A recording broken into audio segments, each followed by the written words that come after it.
Welcome back to Bible Reading Today. Glad you've joined us for another edition. We're continuing our study in Romans on the matter of assurance of salvation. And we pick up in this second lesson, beginning with Romans 1:18. For the wrath of God is revealed from heaven against all ungodliness and unrighteousness of men, who by their unrighteousness suppress the truth. Now, who is he talking to here? A theme repeatedly returned to in Romans is comparison between two kinds of men that are found in our world. We were introduced to these two kinds of men in our last study, when the Scripture declared that the gospel is God's power for salvation to the Jew first and also to the Greek. Two kinds of men. Now, roughly speaking, we can think about these two kinds of men in this way. The first type of man, referred to here as the Jew, these are men who have Bibles. They have the revelation of God. God has given them His Word. The second class are those men who don't have Bibles. They're referred to as the Greek. These are people who are just normal pagans living in the world without having the light of Scripture. And it's reasonable to assume that these two kinds of men will differ in acceptance by God, that God will have a preference for those who have His Word as opposed to those who don't have His Word. But as we'll see today and in our next lesson, both kinds of men are under God's wrath. In verse 18, an explanation of our need of the gospel begins by introducing verses that detail for us why men without Bibles are under God's wrath. We'll look at that today, and then in our next study together, we'll look at what God has to say to those who do have Bibles and why they are under His wrath.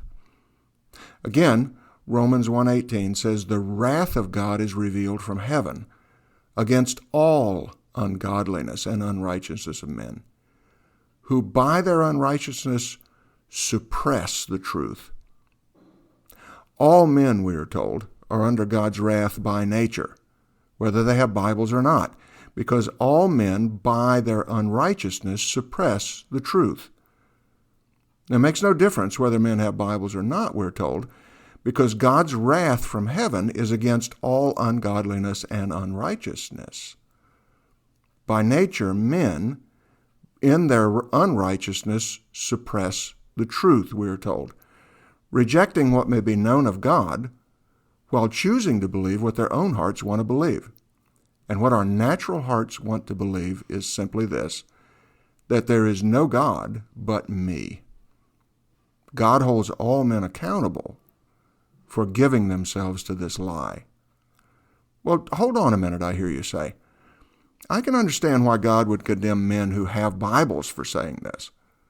But why would He hold accountable men who don't have Bibles?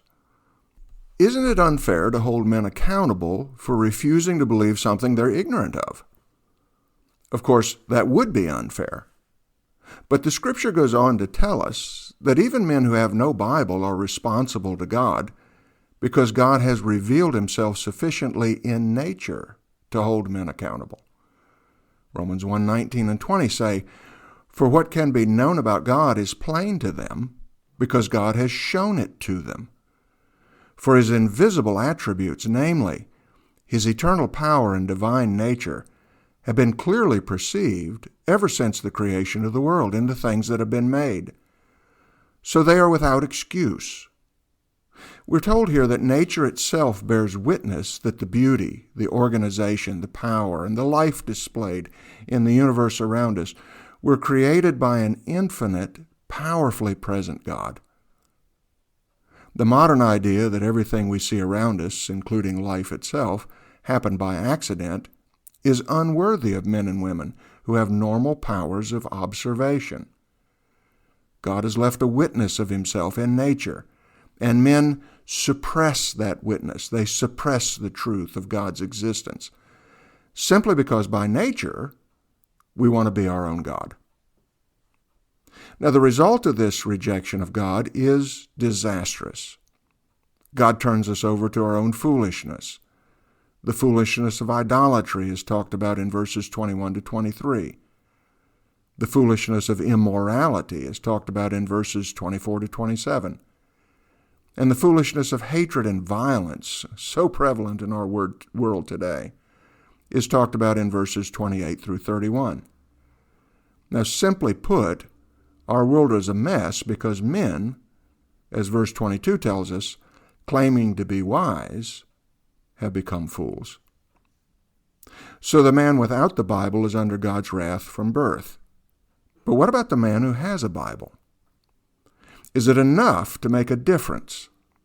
Well, we'll see what God says about that in our next study.